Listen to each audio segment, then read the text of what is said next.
All right, so this is going to be my second time trying to attempt this video. The first time I didn't realize that the screen or the call had actually ended while I was still recording and trying to share my screen, but it's all learning experience. So very quickly, this video is going to, or this training is going to go over a basic tax return preparation with a single W-2 as well as a dependent. For this training, he will also go over a refund transfer, which is basically how to make sure that there's just a refund transfer is basically the way that we disperse the funds from the client to from the IRS directly to the client with us or with the bank partner as a conduit. Um, Allowing for the tax preparation fees to be withheld directly from the tax return. Also, the Easy Advance, which is a promotion that's going through the end of February, which is $750 next day. We're going to go ahead and go quickly to the system. So when you bring up Tax Act, you're going to end up you're going to put in your username and put in your password, and then you're going to see this client manager screen. What you will do, you will click add a client, and then you will enter the information for that client accordingly. I have started a client already for our dummy client, who is going to be Keisha, so I'm just going to go ahead and open the client here.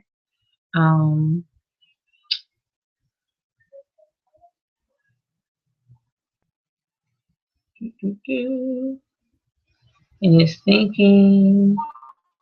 All right.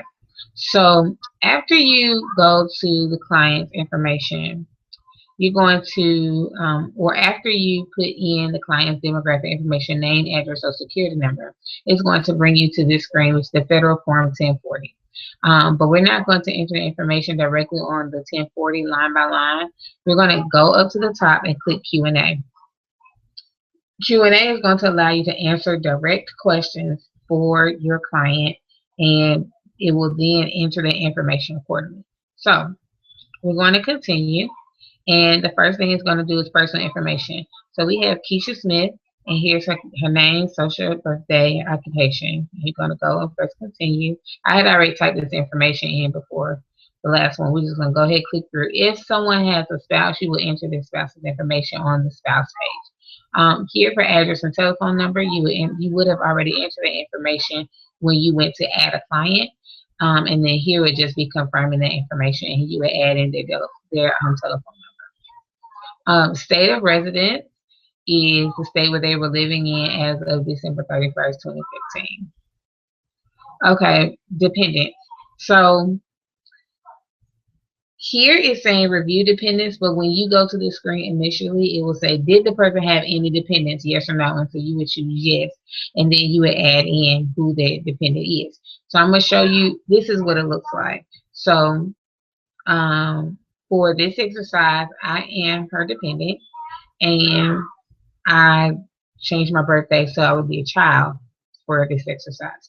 But you'll put in the dependent's name, the social security number, the date of birth, their relationship, if they're a U.S. citizen or not, as well as talk about their disability and or if they receive identity protection PIN directly from the IRS.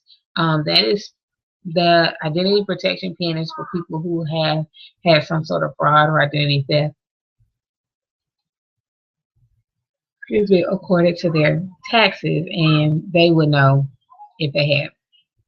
Going forward, after you put that demographic information in, it's going to ask you the type of dependent. The primary type of dependent is one who was living with the taxpayer for the entire year or was away at college. There are other things down here, but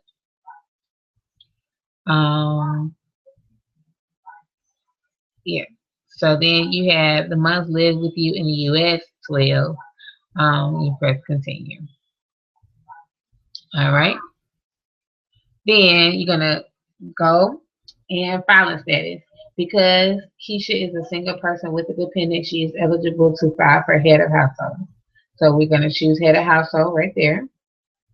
And then this is if Keisha was filing head of household with another child who was not dependent on her return. Then you would enter that child's name and social security number. But that's not for us, so we're not going to worry about that. Also here you were going to decide if, or you're going to choose if your client was blind, disabled, or deceased. She was none of the above, so we did not choose any selections. The presidential election campaign fund is completely voluntary, and your client may decide they want to designate $3 to go to that fund. If they do, just check the button, and then the $3 will come out of their return and go to that fund. So here's the confirmation with their name, social security number, date of birth, and again, check here if you received the IRS notice about identity protection PIN. Okay, now health insurance. The Affordable Care Act has required that all U.S. citizens and legal residents of the United States have qualified health insurance for all of 2015. That is for 12 months out of the year, and those without qualified coverage may be subject to penalties on their tax return. Um, So the first question is, did everyone in your tax household have qualified health insurance coverage for all 12 months? If the answer is yes, put yes. If the answer is no, put no. For this example, the answer is yes. Did you or your dependent purchase health insurance through a government-sponsored marketplace for 2015? That is, if they went and they, not Medicaid, not Medicare, but they went and they participated in the Obamacare medical program. If that is yes, then you would choose that. For this exercise, the answer is no. And then we go on and move on to the next thing. Estimated tax payments. Did you make any federal, state, or local estimated tax payments for 2015? This is primarily for those self-employed taxpayers and clients. They may estimate what their revenues are for a specific quarter, and then they may send in estimated tax payments so that they are not stuck with a hefty tax bill at the beginning of the next year. The answer to this question for this example is no. Okay. Moving over. This is just kind of going over the different features of the software itself. Okay, and now we're going to go into the federal Q&A. So we're going to start there. Did you receive any wages or salary from an employer in 2015? If your client has a W-2, then you will click yes. All right. So there are two options that you can enter this W-2. You can enter it through the quick entry, which is the information you're putting directly on the form, or you can do a step-by-step guidance. We're going to do the quick entry. So basically, you would have the information, and you would click, and you would follow exactly the way that the W-2 is written. So every block on the screen matches and correlates with the blocks on the actual paper W-2. So the first thing is the employee in box B. Well, box A, you have the employee social security number. Then you have box B is the employer identification number. And so you're going to put that. All right. And then you're going to move down to the employer's name. And that is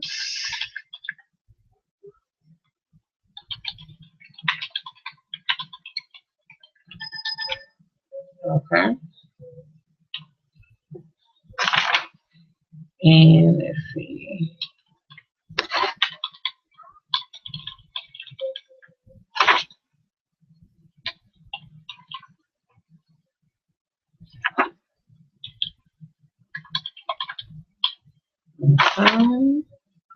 And okay, and was not in a foreign country, and so then the control number. The control number is there. Okay. Now, the wages, boxes 1 and everything else matches completely, just like anything else.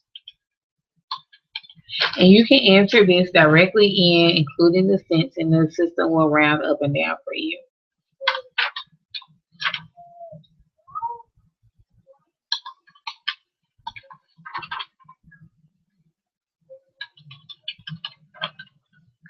All right.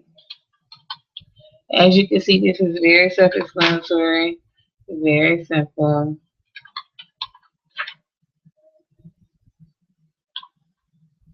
Okay, 7, 8, and 9 were blank. 10 is blank, 11 is blank, 12 is the D. All right, and so when you get to box 12, there are 4 boxes, and what they will do is um, they will allow you to enter exactly what you need to enter.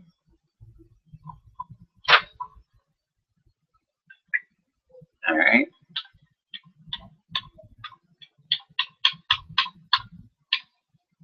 Okay. So 13. All right. 15 is Georgia.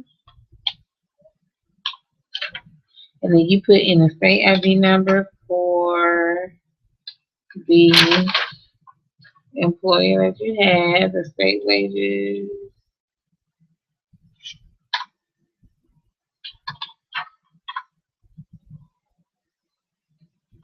and the state income tax. All right.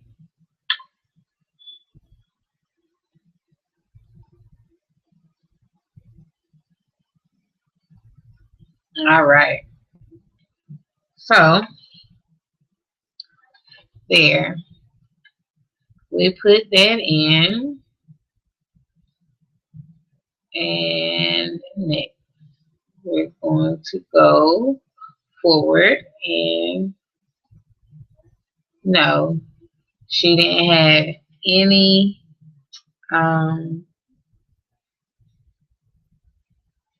she didn't have any interest income. There's no business income. Do you have income expenses from business you own? No. Rental royalty income? No. Retirement plan income? No. State income tax refund from the previous year. If your client had a refund the previous year, then they need to include what their refund is on their tax return as income. For this example, the answer is no.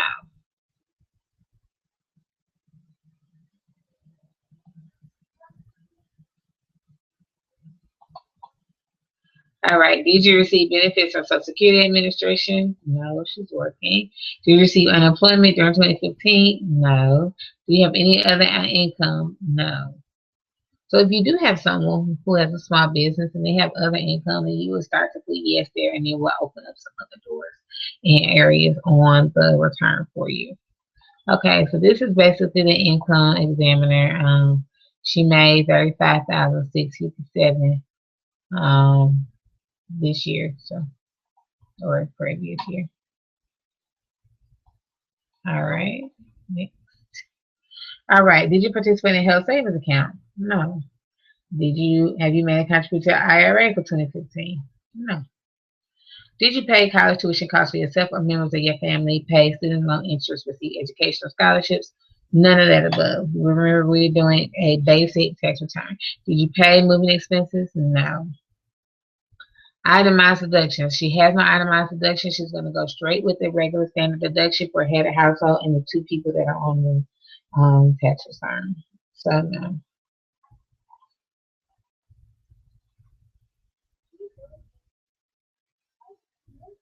All right, now, child tax credit. Child tax credit provides up to $1,000 credit for each qualifying dependent under age 17. The credit under this provision for this return is $1,000, and the children currently qualifying as listed below is more than that. All right, dependent care expenses, there are none. All right. Would you like to review the retirement savings contribution credit? Nope. Topic adoption expenses. If you did not adopt a child, then this is not. Then this does not. If you did not adopt a child, then this is not for you. There you go. Okay. So your earned income credit is currently $872. Click continue to review this topic. All right, so earned income credit. Earned income credit is exactly that. It's a credit that you receive because you earned some income that year. So the higher or the more number of children you have, up to the max of 3, then the more possibility of a refund credit you receive as a result of the earned income credit. So these are just some qualification questions that every client would be asked about earned income or earned income credit to verify that they will be able to actually receive that credit. You can look through these at your leisure, but none of them apply to her. So,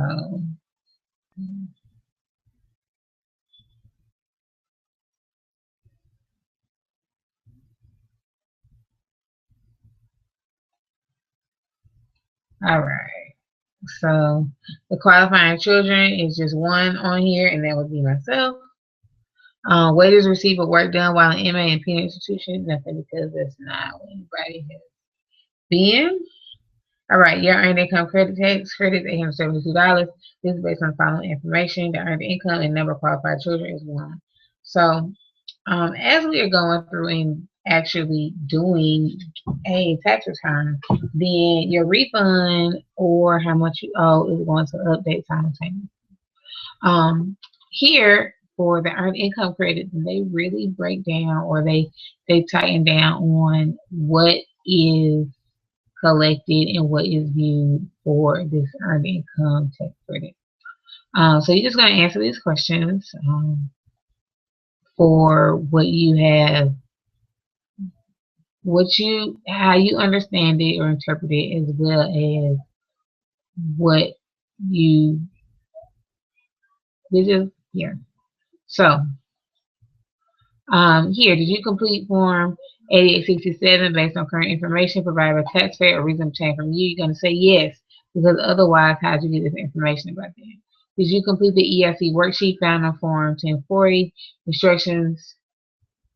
Yes, we followed the instructions. And then we got to go forward. Okay. If any qualified child not taxpayer son or daughter, do you know or did you ask why the parents were not claiming the child?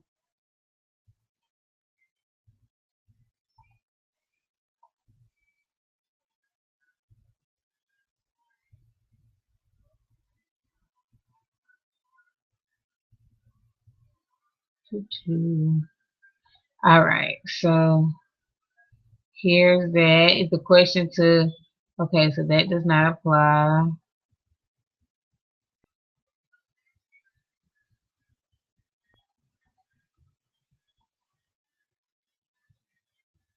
All right, did you document the taxpayer's answer to question 22?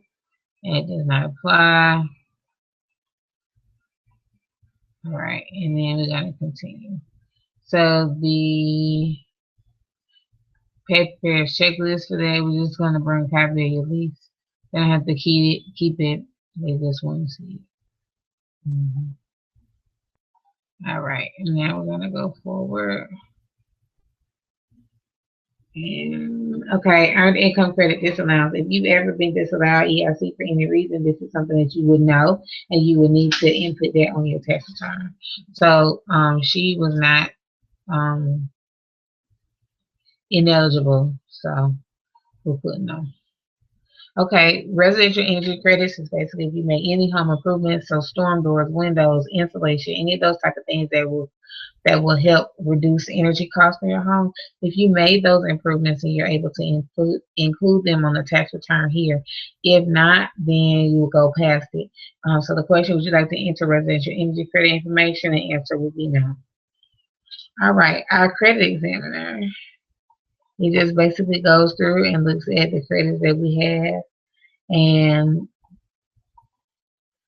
yeah, I mean, yeah. So,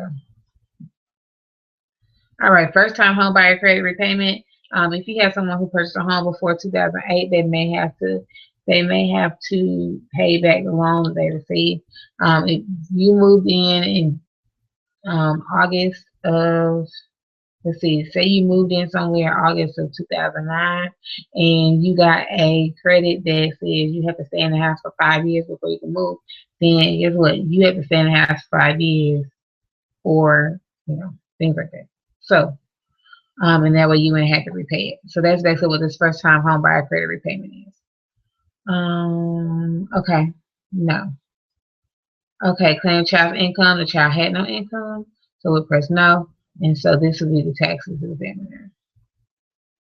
All right, estimated tax. There may be sometimes, so there are some clients who want to estimate their taxes for 2016, and they want to go ahead and start paying because then when it's time to file, and that way they can get the money. Would you like to review the requirements to make the estimated payments? No. Underpayment penalty. If you didn't pay enough tax, then you may get penalized for underpayment. Currently, there's no underpayment penalty on this return. All right, so this is the tax summary. We had an income of 33.6, an AGI of 33.6,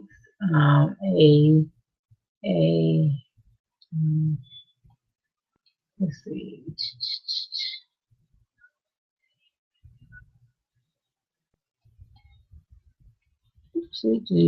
All right, so I'm going to continue. Now, after we first continue, after this, the federal is going to go right into the state. Yes, we're going to process their return. She's a full year resident. There are no changes.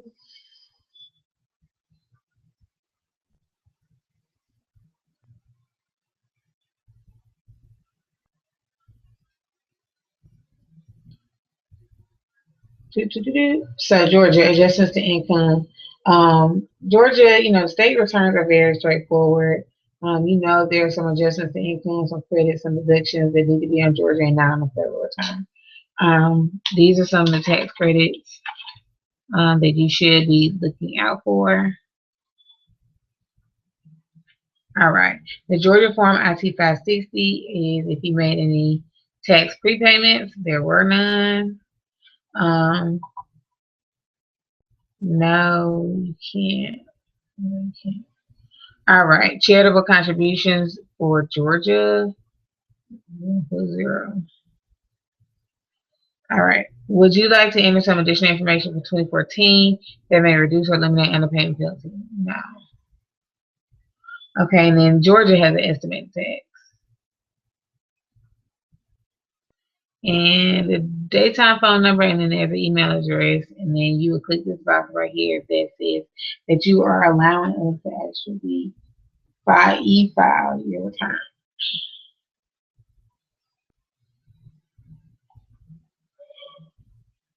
All right, so that's the Georgia tax summary, and of course you see this state she owes $1,300. We're gonna keep going, and so review. We're gonna review this, and then we're gonna check tax for updates. Okay. Oh, we're not gonna look at it there. Okay.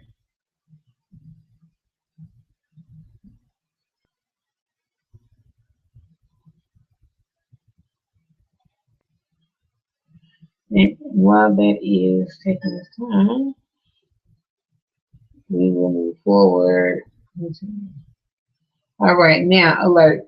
When you click on the alerts, it'll tell you the one thing that was missing, what you still need on your return, anything that may need clarification. So we're going to go ahead and start the reward. Start the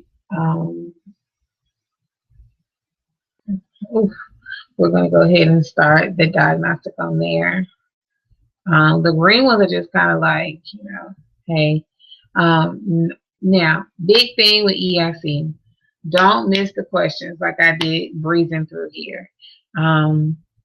There's major questions that be asked, and it'll give you a red box, like a red error message. And you can't move forward without answering these questions. So, there we are. All right. The green ones, again, are just informational. Keisha did not qualify as a full-time student during 2015. All right.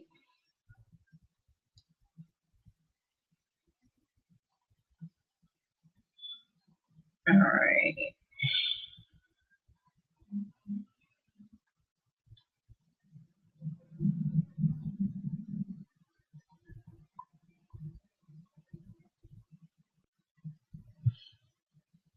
So this is tax liability. We're gonna go ahead and press continue there. We're not gonna run alerts again. We're just gonna say no. We say the alerts are complete. No, I don't need the FAFSA. No, I don't need to do prior year comparison.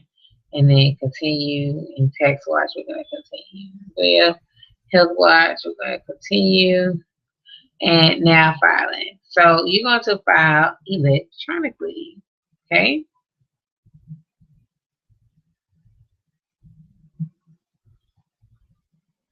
So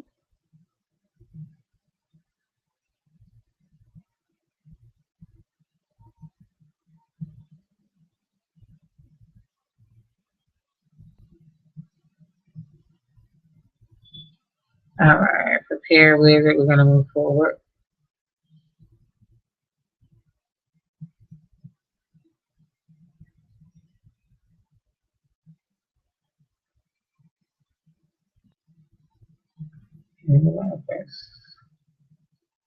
Let's see, maybe I have to do that. Oh, that's why. Okay. Now we are going to e-file both.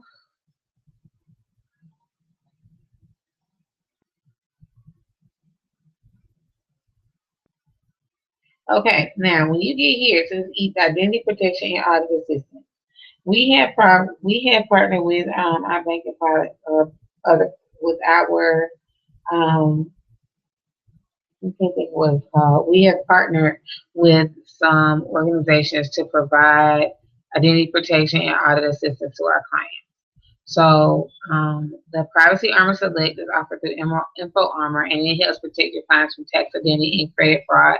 It's $39.99 an individual, or $54.99 for a family of 5 for an entire year. If ask every client if that's something that they would like. And if they do, then you just click the check mark right here. If not, then no hard feelings to keep on moving. Okay. Next, we have these e-filing topics. So the PIN method, you have to make sure that you go through everything that has a red. You have to go through and make sure that you select it. So the PIN method is all right. So we're gonna let if you have your client in front of you, then you can do self-select PIN. This is their e-filing PIN. Otherwise, if they are not, then you can do practitioner PIN, which is what I'm going to do, and you would just put in any 5-digit combination under ERO PIN.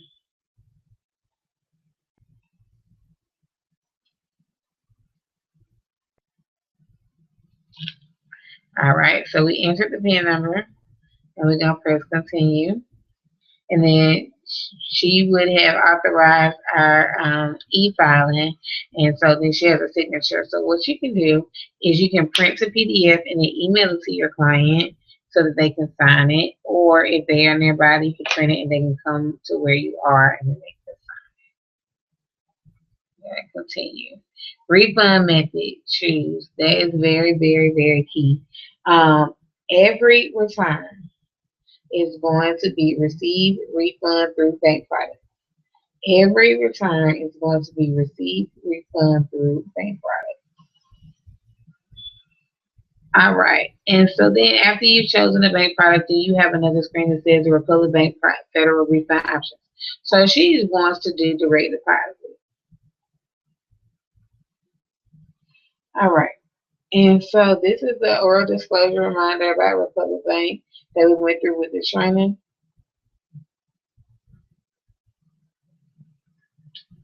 All right. So um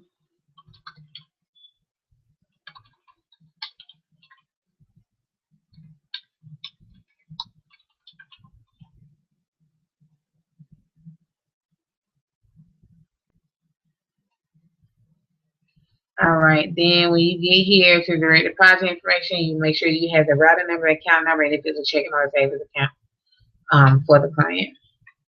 You're going to keep on moving. And then here, Republic Bank gives notifications to our clients. So you can enter their information so that they will be able to keep up with where their refund is. They don't have to call you and ask you about it. Now, you also have to put in their identification information to make sure that they have actually identified themselves. So we are going to put in driver's license.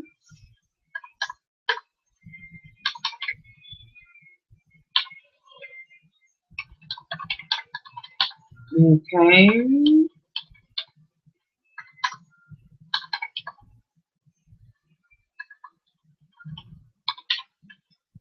All right, we'll put in all this fictitious information.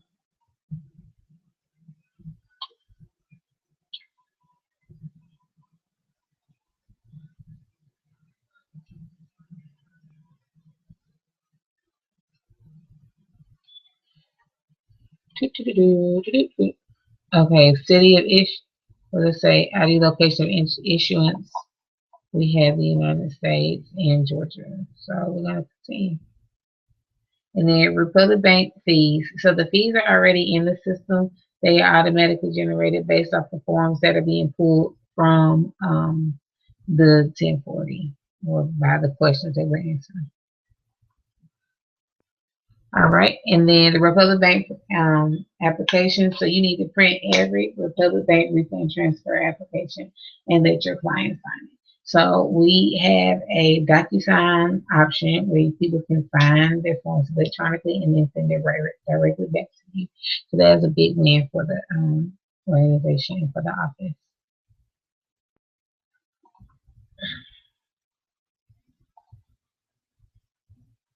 And so print it and say okay.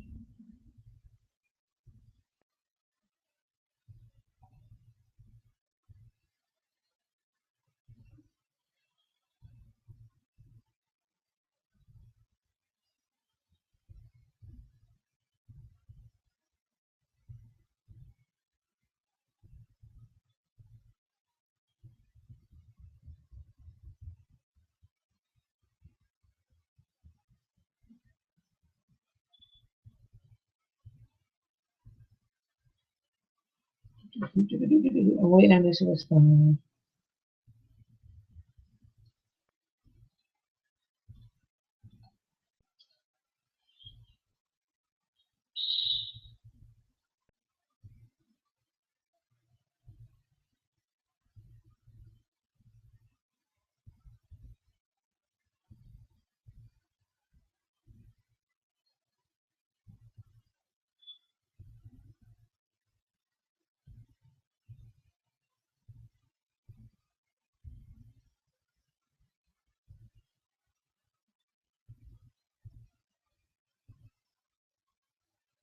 All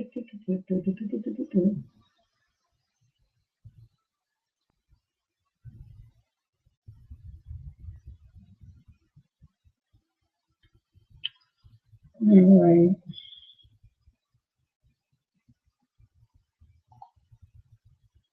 Oh, it's waiting for me to save it. Yep. Let's save.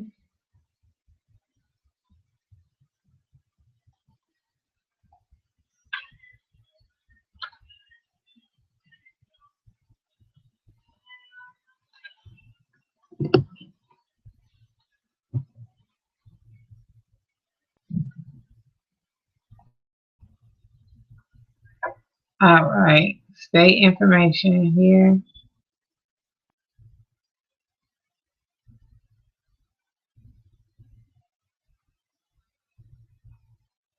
All right. Georgia has some questions. That's the phone number. Okay. Georgia wants to do how they're going to receive their stuff, and they are e-filing. now. So,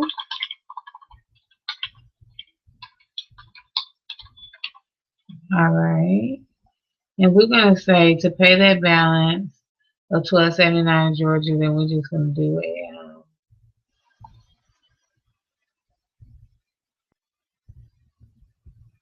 Okay. Now continue. Withdrawal date, we're going to do 04/18/2016, which is the last date in order to pay. These things, actually, let's change it to the 15th based on this down here. And continue. Continue. All right. Keisha's 2015 pen is something else that you can make up. So,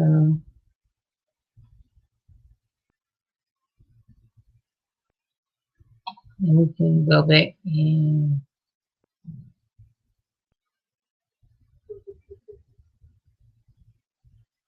okay. So this example is bad. So we're just gonna go in right quick and I'm gonna just change what the preparation fee is for this one because the refund that you received is less than the amount, or it was less than the amount of the fee. So we're going to do this. Okay, and now it says that the alerts have passed. Okay, so now when you get to this part, the e-filing payment method, basically what you're going to do is you are going to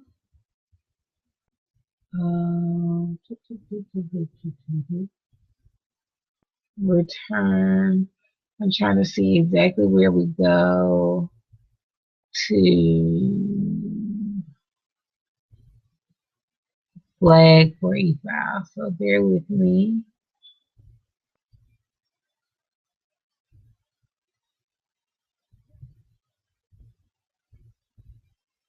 Okay.